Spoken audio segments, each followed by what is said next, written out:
12th grade, I was turning interest into making beats, you know, and at the time I was using Acid Pro, you know, to do a little bit of recording and make some basic loop beats.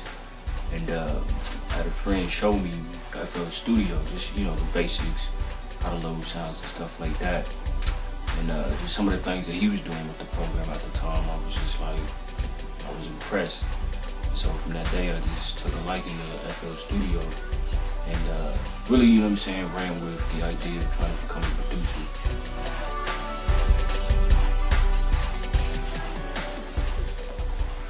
Some of the equipment that I use, well, I use FL Studio XXL for recording, you know, and putting together my beats, and got a MIDI keyboard, turntable, about 300-400 records, you know, buy sounds, download sounds, sample, you know, straight from YouTube or something, like buying CDs.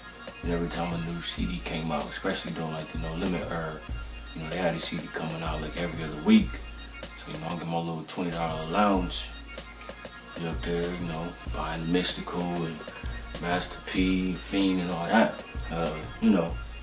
And then, you know, from a young age, I was just moved by the beats, you know, the sounds coming out of the speakers, like, you know, didn't know what it was, you know what I'm saying? I'm a young kid, I ain't know nothing about producing. So, you know, walking around in the hallways, you know what I'm saying, I always be rapping the songs, and, you know, so I remember somebody telling me, like, you gonna be a rapper, you gonna have something to do with music one day.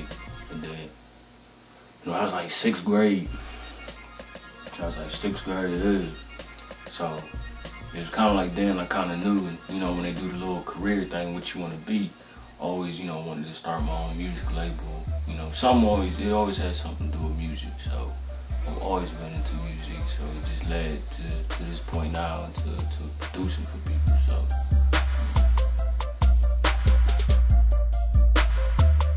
Why FL Studio?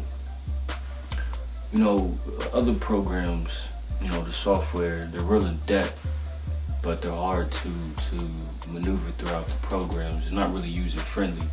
And I felt like with FL Studio, you know, it was just a click of a button and it just pops up. It's right then and there. You know, real easy to mix on the fly as you go.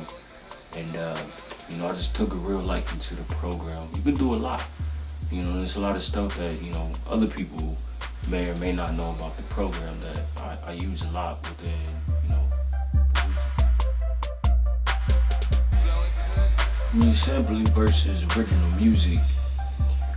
I mean, you know, sampling is wrong, bottom line, in the industry. That's what they go by, you know. But for me, you know, I'm on a smaller scale, so sampling for me is an open window. You know, I can take what I want now until, you know, one day, you know, I climb up that ladder into success, and then it becomes a problem. But you know, by then, you know, I'll be able to play a little more, and I can hear something and translate it and, you know, change a few chords and melodies and here and there and such. But you know, I'll do a little bit of both. So either way for me, it's sampling or original.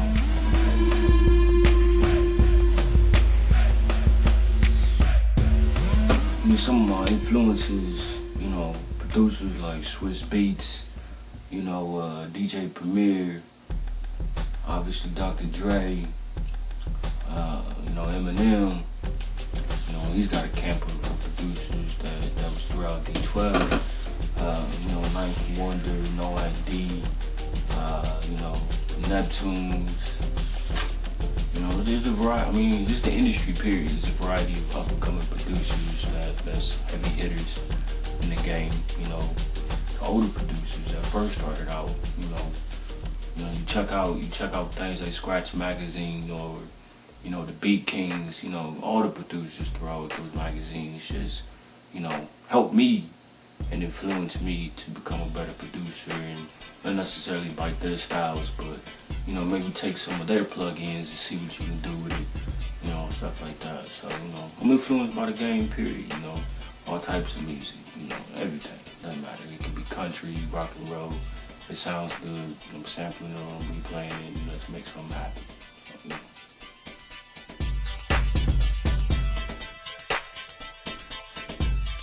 my name is Skelz. The story behind that, I like skulls.